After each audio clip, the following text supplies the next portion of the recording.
Matuling lumipas ang mga araw at 6 na buwan na, simula nang muling ipinatapon ni Senyor Oscar si Miguel pabalik ng California, hindi naman pinagkaaitan ni Carmela ang mga biyenan na madalas pumunta sa kanilang bahay, para kamustahin ang ipinagbubuntis. Para sa mga ito, isang Jimenez ang bata, pagdudahan man ni Miguel ang pagkatao nito.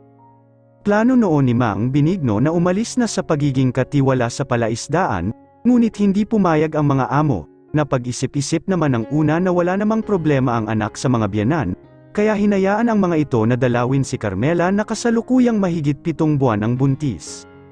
Linggo-linggo nilang bisita ang mga Jimenez, at sa tuwina ay may dala ng kung ano-ano para kay Carmela. Vitamins, pagkain, mga gamit ng bata, at pati kuna ay bumili na ang mga ito, pagtungtong ng ika-7 buwan ng tiyan ni Erica. Hindi pa rin po ba ninyo nakikita si Brianna? Tanong ni Carmela sa mga biyenan. Bigla lang kasi itong naglayas 5 buwan na ang nakakaraan. Isa ito sa pinuproblema ngayon ng mga Jimenez.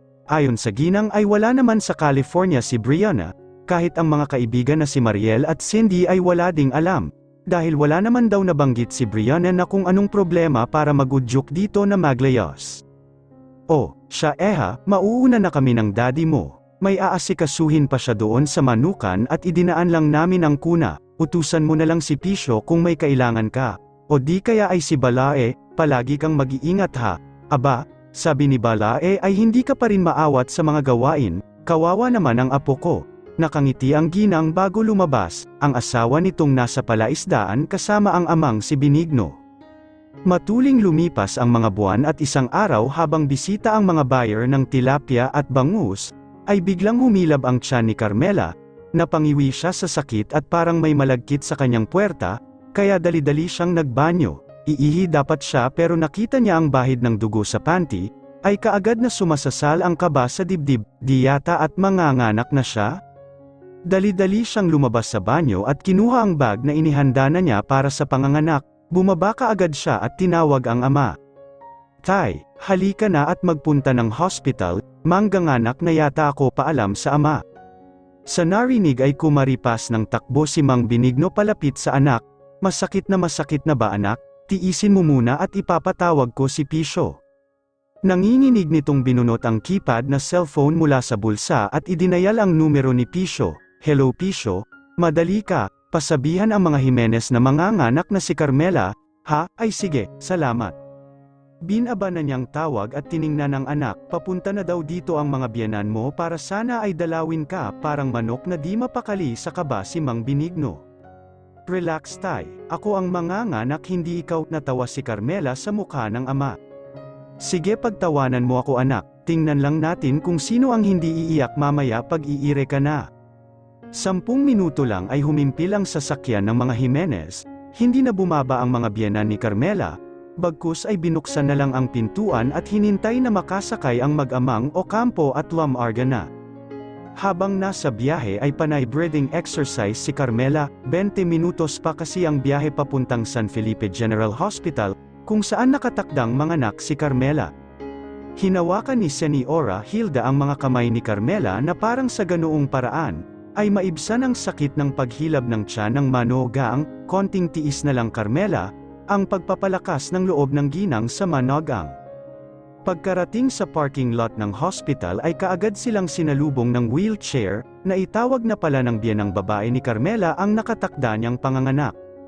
Diretso sa delivery room si Carmela at nakasunod lang ang ama at ang biyenan. Pagpasok doon ay kaagad kinuna ng BP pati na fetal heartbeat ang sinapupunan ni Carmela. Nahiya pa siyang bumukaka noong una para sa IE, dahil lalaking nurse ang gagawa. Napailing ang nurse sabay sabi, "Huwag na po kayong mahiya misis." Walang nagawa si Carmela kundi sumunod na paigik pa siya nang ipasok ang 3 daliri ng nurse, at tila inikat-ikot pa nito ang daliri sa kanyang puwerta. "Relax misis, hiingang malalim. Ayan, ready to push na po kayo dahil 10 centimeters na po kayo, fully dilated na ang cervix ninyo," sabi ng nurse. Sunod-sunod na ang hilab ng tiyan ni Carmela. Wala nang 2 minuto ang interval kaya pinaakyat na siya kung saan siya manganganak. Pumasok ang isang nakaputing coat at siyang OB-GYN ni Carmela. "Mrs., ito na po ang pinakahihintay natin, umiriye po kayo na sabay sa paghilab ng tiyan ninyo. Huwag iiri kung hindi hihilab dahil mawawalan kayo ng lakas, sa sikmura po humugat ng hininga, at huwag kayong sisiga dahil tiyak mamamaos kayo, mahabang paliwanag ng doktora. Sinunod lahat ni Carmela ang payo ng doktor, at pagkatapos ng kalahating oras ay handa nang lumabas ang kanyang anak. Hindi niya nakaya ang sakit ng balakang ngunit tahimik lang siya gaya ng utos ng doktor. Mrs. bigyan mo ako ng isang mahabang iri, nakikita ko na ang ulo ng anak mo. Humugat ng malalim na hininga si Carmela at isang malakas na iri ang ibinigay, naramdaman niyang may lumabas sa kanyang puwerta. Umusal siya ng pasasalamat sa itaas ng makaraos. Hinawakan ng doktor ang paa ng anak ni Carmela at pinalo ang sanggol, at saka pumilas sa silid ang unang iyak ng baby. It's a bouncing baby girl Mrs. Congrats po, isa ka ng ganap na ina. Kaagad inisikaso ng doktor si Carmela, at muling pineri para ilabas ang placenta ng bata. Nilagay ng doktor ang bata sa dibdib ng nanghihinang si Carmela bago putulin ang pusod nito. Pagod man ay tumulo ang luha ni Carmela nang unang masilayan ang supling, hindi pa niya maaninag kung sino ang kamukha. Dahil nanlalabo na ang paningin ni Carmela sa pagod sa pag-iri, muling kinuha ng nurse ang sanggol para linisin ito at para na rin linisin si Carmela. Sa labas ng delivery room ay di mapoknat ang galak ng magbalae nang marinig ang unang iyak ng kanilang apo. Sino po ang watcher ni Mrs. Ocampo? Doc, Mrs. Jimenez po, manugang ko ang pasyente, sagot ng ginang sa doktor. Kumusta po ang anak at apo ko Dok? Singit ni Mang Benigno. Mabuti naman po, lilinisin muna po ang pasyente at ang baby, pakihintay nyo na lang po sa recovery room. Sa isang executive suite room ang pinareserba ni Señora Hilda, doon na nila hinintay si Carmela. Makalipas ang kalahating oras ay dinala si Carmela sa kanyang silid, tulog ito na halatang napagod sa panganganak, hindi pa man gumigising ay may isang nurse ang pumasok na tulak-tulak ang isang crib. Ay tulog pa si mommy, kailangan na pong padedehin si baby dahil umiiyak na, ang sabi ng nurse. Hinaplos ni Mang Benigno ang ulo ng anak na tulog. Anak, gising muna, kailangan ng dumide ng anak mo. Siyang pagbukas ng mata ni Carmela at nasa silid na pala siya, nakita niya ang nurse nang kinuha ang kanyang anak para ibigay sa kanya, nalalayan siya ng nurse sa tamang pagpapadidi sa kanyang anak. Napaawang ang labi ni Carmela nang unang sipsipin ng anak ang dibdib, napakasarap sa pakiramdam na ang kanyang supling ay kontentong dumdidi sa kanya. Kumusta na kaya ang tatay ng anak niya? Naiisip kaya ni Miguel ang anak nila? O tulad ng sinabi nito ay ayaw niyang kilalanin ang anak nila. Napansin ng ginang ang biglang paglambong ng lungkot sa mukha ni Carmela, nilapitan ito at hinaplos ang ulo ni Carmela, huwag kang mag-isip ng kung ano Carmela. Ang importante na isilang mo na ang anak mo, tingnan nga natin sinong kamukha, nabagan si Señora Hilda nang may bestahan ang apo, parang pinagbiyak na bunga sa anak nitong si Brianna. Maging ang biyenang lalaki ni Carmela ay nabagan sa kawangis ng apo, natural naman na malaki ang posibilidad na maging kamukha ng tiya ang sanggol. Ngunit kakatwa ang sitwasyon dahil alam naman ng lahat, kung gaanong awayin ni Brianna si Carmela simula pagkabata, at ngayon, tila biniro sila ng tadhana na sa molditang tiya pa nagmana ang sanggol. Tinanong si Carmela ng biyenan kung may napili na siyang pangalan para sa anak at napili niya ay Heidelin. Hango ito sa pangalan ng mga lola na sina Hilda at Helen, ngunit binigyan lamang ni Carmela ng kaunting twist, para mas makabago ang dating. Napaluha pa si Señora Hilda dahil hinango sa kanyang pangalan ang pangalan ng apo, hindi pumayag ang mga Jimenez na Ocampo ang dalhing apelyido ng sanggol, dahil sa di umano sa ilalim ng batas, ay automatic na dadalhin ng isang supling ang apelyido ng ama, basta kasal sila ng ina nito, kahit pa may pagduda ang una sa huli. Walang nagawa si Carmela sa kagustuhan nila. Total naman ay tanggap nila ng maluwat sa puso ang anak. Gayunpaman, ay malaki ang pasasalamat nila na matiwasay ang panganganak ni Carmela. 2 araw lang na namalagi sa ospital ang mag-ina at nagpa-discharge na sila pagkatapos settle ang bill. Gusto sana ng mga Jimenez na doon na muna sa mansion nila manatili ang mag-ina, ngunit tumanggi si Carmela sa mungkahi ng mga biyenan, para sa kanya, hanggang hindi kinikilala ng asawa ang anak ay hindi siya matutulog doon. Abala si Mang Benigno sa bagong ginagampanan na tungkulin bilang isang lolo, asikasong-asikaso ang anak sa pagkain, at hindi niya pinayagan ang anak na gumalaw sa mga gawain, Dahil takot siyang mabinat ito, tanging si Baby Heidelin ang inaatupag ni Carmela. Halos araw-araw ay bisita nila Carmela ang mga biyenan. Giliw na giliw ang mga ito lalo na si Señora Hilda. Bigla nitong namiss ang anak na Moldita. Carmela, ganito talaga si Brianna noong baby pa siya, sana lang ay huwag magmana pati ugali sa kanya. Nakangiti ang abuela na nakatingin sa apong natutulog sa bisig nito. Hinaplos niya ang noo at ang malagang buhok nito. Pagsusumikapan ko pong mapalaki siya ng tama para hindi siya maging Moldita, ang saad ni Carmela sa biyenan habang ito ay nagtutupi ng mga damit ng anak. Sa palaisdaan ay kasalukuyang nag-uusap ang magbalaeng Oscar at Benigno. Mabuti at hindi ninyo ipinagkait na madalaw at masilayan ang aming apo. Balae, kung iba niyan baka itago na ang bata, ani Senyor Oscar.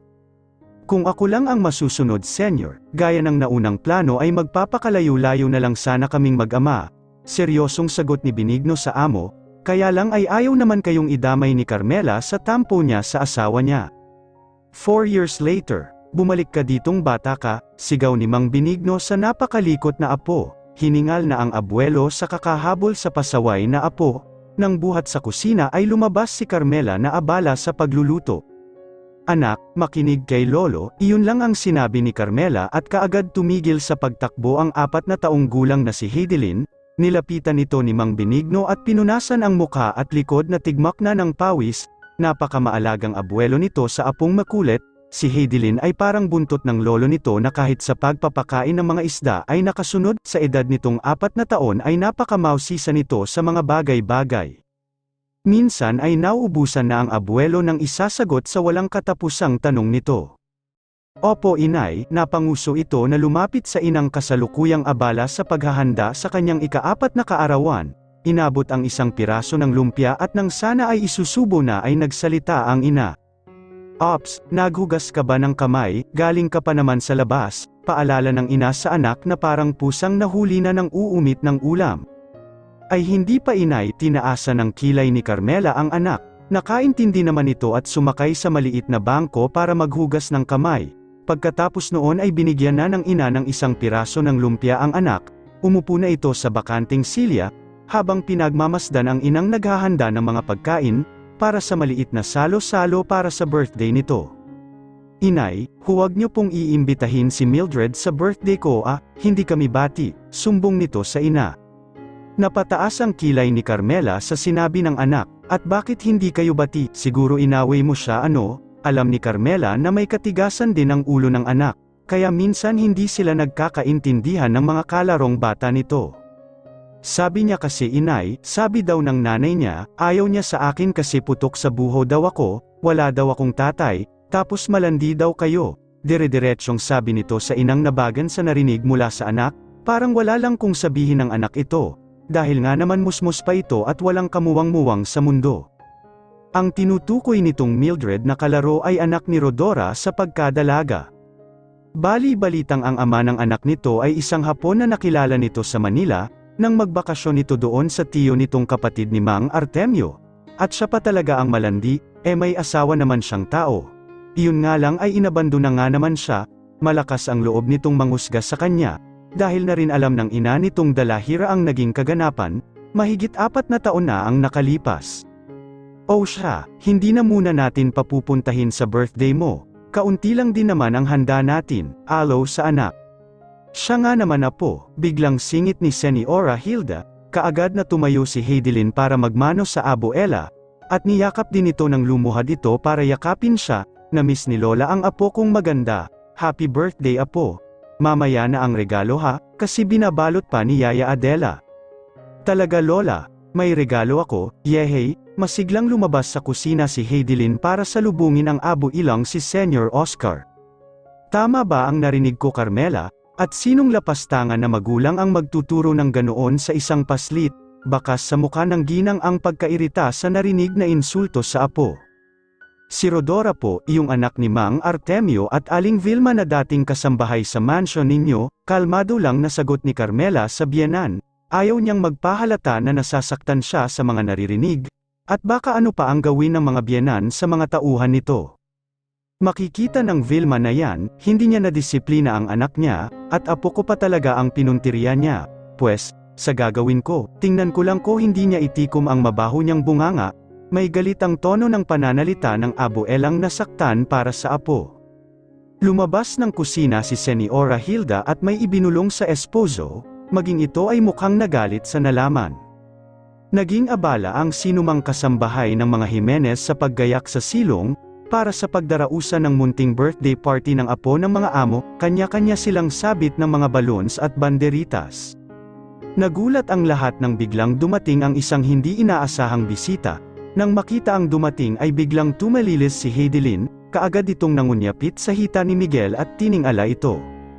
Sa wakas, narinig na rin ang palagi kong panalangin na dumalo ka sa birthday ko tatay. Parang naistatwa si Miguel sa kanyang kinatatayuan. Hindi niya alam kung paano mag-react sa batang nanguyapit sa kanyang hita at tinawag siyang tatay. Ito na ba ang sinasabi ng mga magulang niya na anak niya kay Carmela? Pakiramdam ni Carmela ay tumigil ang inog ng mundo, hindi siya makaimik sa sinabi ng anak, at kung papaanong nakilala nito ang amang nagtatwa sa kanyang katauhan ay hindi niya alam, doon na umeksena ang ama ni Carmela. Halika rito Heidelin apo, di ba sabi ko sayo huwag kang makikipag-usap sa mga estranghero, mukhang nakalimutan mo yata ang bilin ko. Mahinahon pero tiim na pahayag ng abuelo sa apong naghihintay sa magiging reaksyon ng taong tinawag niyang tatay. Pasensya ka na senyorito sa naging asal ng apo ko. Malamig pa sa yelo na sabi ni Mang Benigno sa manugang na layas. Napanguso si Heidelin, sa kanyang isip ay iyon talaga ang itsura ng pinapakita ng lola niya na itsura ng kanyang tatay. Parang namatanda si Miguel at walang naging response sa malamig na pagtrato ng biyenan sa kanya. Kung hindi pa siya tinapik ni Amanda ay hindi pa siya bumalik sa kasalukuyan, para siyang pansamantalang nakulong sa isang dimensyon, kung saan ang utak niya ay hindi gumagana, hirap siyang i-process ang nabutang eksena. Hey sweetie, you are spacing out, kagyat na hinalikan nito ang tulala pa ding si Miguel. Napatikim si Senior Oscar sa eksena, hindi niya akalain na ang anak na Suwail, ay binali ang kanyang utos at walang pasabing umuwi ng walang abiso, at nagdala pa talaga ng nobya at nakipaghalikan sa harap ng asawa at anak.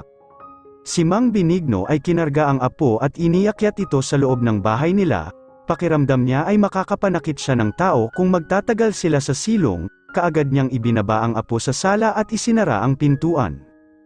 Lolo, di ba siya ang tatay? Ang walang muwang na tanong ng bata, tanong ni Heidelin sa abuelo.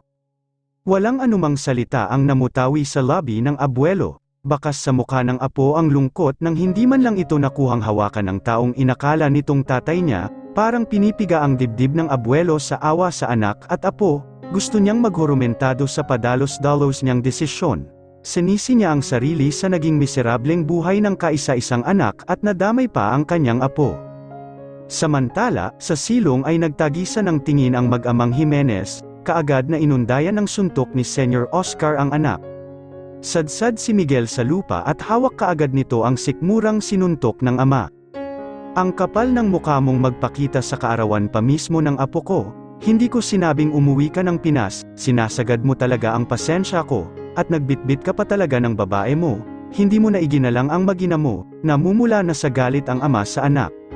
Wala akong anak, at kaya lang ako umuwi ay para putulin ang anumang kaugnayan sa babaeng iyan, tinuro nito si Carmela na nasa sulok lang at walang imik na kamasidlang sa eksena ng mag-ama. Winagayway ni Miguel ang isang transparent na folder na may lamang papeles. Hiniblot ito ni Senior Oscar at sinuri at nanlaki ang mata sa nakitang annulment papers ang mga iyon, muling kinwelyuhan ng ama ang anak na tila nagmamalaki pa. Oh, sige, matigas ka talaga, Carmela. Pirmahan mo yan at nang maputol na ang ugnayan ng walang mudki kong anak sa'yo, siguro naman pwede mo nang sagutin ang manliligaw mong 3 taon nang nanunuyo sa'yo. Inabot ni Senior Oscar ang papeles kay Carmela at ibinigay pati ang fountain pen na nasa bulsa ng polo nito. Dali-dali namang pumirma si Carmela sa papeles, kung saan nakasaad ang kanyang pangalan ng walang alinlangan. Tiimbagang lang sa nakita si Miguel, hindi niya akalain na sa ganoon kadali ang pumirma. Na walang kisap mata ang asawa sa kanyang hinihinging annulment mula dito, at may manliligaw pa daw ito na 3 taon nang nanunuyo, hindi nga siya nagkamali sa kanyang hinuha na nagloloko ito. Inabot ni Carmela ang pirmadong dokumento sa biyenan, nang hindi man lang tinatapuan ng tingin ang asawa, nakayuko siya kaagad ding bumalik sa loob ng bahay. Nagulat pa si Señora Hilda sa biglaang pagsulpot ng panganay na anak.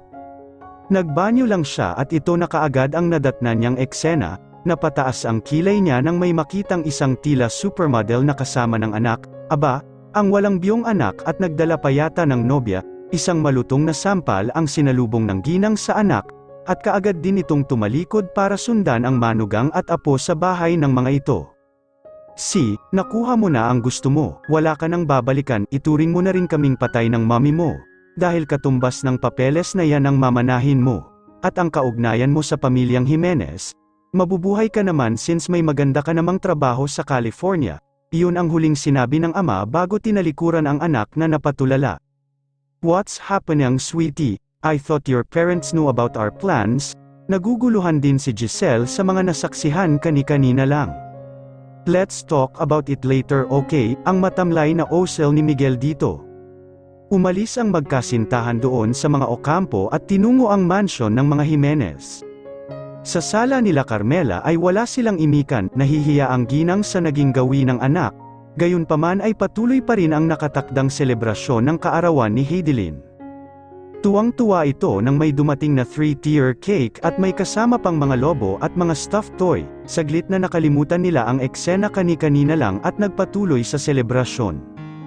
Dumating din si Norma na siyang ninang ni Heidelin, may dala pa itong paper bag na pawang mga branded na damit ang mga laman. "Oh Mars, nagkita na pala kayo ng asawa mo?"